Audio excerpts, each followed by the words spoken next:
Assalamualaikum students, this is Aisha Fatma. So today's our topic is units of work. Chapter number 5 का हमारा ये topic है. Work का जो टॉपिक था वो हम लोगों ने पहले पढ़ लिया था. अब हम लोग पढ़ेंगे यूनिट्स ऑफ वर्क. वर्क का यूनिट होता है हमारे पास जॉल. ठीक है, तो 1 जॉल वर्क कब डन होता है? 1 जॉल वर्क तब डन होता है जब किसी ऑब्जेक्ट पे 1 न्यूटन फोर्स लगती है और वो 1 मीटर डिस्टेंस कवर करता है, तो फिर जो हमारे पास वर्क होगा वो 1 जॉल डन होगा. ठीक है, अब देखें वर्क जो है हमारे पास W is equal to F और एस के इक्वल होता है. एफ क्रॉस एस, मतलब कि एफ हमारे पास फोर्स है, एस हमारे पास डिस्टेंस है. फोर्स का यूनिट हमारे पास 1 न्यूटन होता है, डिस्टेंस का यूनिट हमारे पास 1 मीटर आ गया. क्योंकि 1 जॉल वर्क डन हो रहा है तो न्यूटन मीटर, 1 जॉल हमारे पास इक्वल आ गया न्यूटन मीटर. तो वर्क का यूनिट हमारे पास न्यूटन मीटर भी है और 1 जॉल भी है. ठीक है, जो बिगर यूनिट है हम लोग कैसे लिख सकते हैं वर्क के? तो 1 किलो जॉल जो है हमारे पास, किलो हमारे पास 10⁻³ के इक्वल आता है, 10 क्यूब के इक्वल आता है. और मेगा हमारे पास 10⁻6 के इक्वल आता है. तो हमारे पास 1 mega joule is equal to 10⁻6 joule और 1 किलो जॉल हमारे पास 10⁻³ जॉल होएगा. जो वर्क के ये दो जो यूनिट्स हैं वो वर्क के बिगर यूनिट्स हैं. ठीक है, एग्जाम्पल जो हैं वो न्यूमेरिकल्स जो हैं वो एग्जाम्पल्स में दिए गए हैं, जिनको हम लोग देख लेते हैं.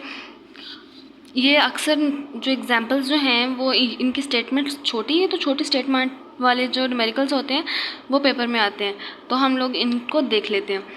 पहला एग्जाम्पल जो है 5.1, उसकी स्टेटमेंट क्या है? उसकी स्टेटमेंट है हमारे पास a person does 200 joules of work is pushing a carton through a distance of 5 metre.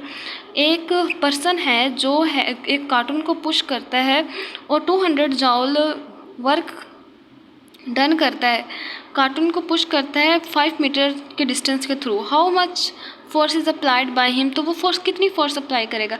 अब देखिए उन्होंने हमें जो है वो वर्क भी दे दिया गया, फोर्स भी दे दी गई है, सॉरी डिस्टेंस दे दिया गया, और हम लोगों ने फाइंड करना है फोर्स.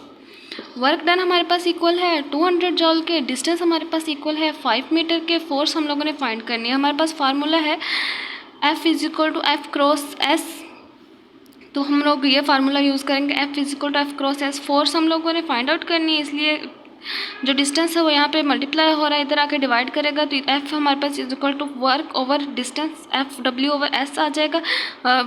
वर्क डन जो है हमारे पास 200 जॉल है, डिस्टेंस हमारे पास 5 मीटर है, तो F is equal to 200 joule over 5 metre. हमारे पास 40 न्यूटन की इक्वल फोर्स जो है हमारे पास 40 न्यूटन की इक्वल होगी. 2 जो दूसरी एग्जाम्पल वो है हमारे पास, वो ये है कि find the work done by 60 Newton force. 60 Newton force का मतलब है ये कि यहाँ पे फोर्स जो है वो 60 न्यूटन लग रही है. In pulling the suitcase from the distance of 20 metre.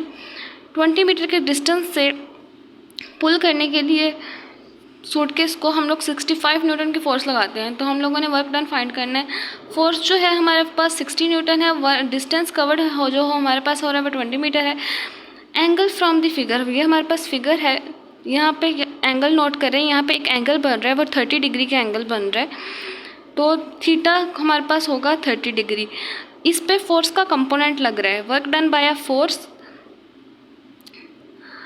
65 Newton, तो ये फोर्स का कंपोनेंट है. फोर्स कौन सा कंपोनेंट यूज़ हो रहा है? यहाँ पे F cos थीटा हमारे पास फोर्स का कंपोनेंट यूज़ हो रहा है, F cos थीटा, जिसमें थीटा हमारे पास जो है वो 30 के इक्वल है. तो थीटा की वैल्यू हम लोगों ने 30 पुट कर दी, तो cos 30 हमारे पास 0.866 की इक्वल होता है. फोर्स हमारे पास 65 न्यूटन है, डिस्टेंस हमारे पास 20 मीटर है. तो जो वर्क डन होगा हमारे पास, जो हम लोगों ने कैलकुलेट करना है, वो 1125.8 न्यूटन जॉल के न्यूटन मीटर या 1125.8 जॉल के इक्वल होगा.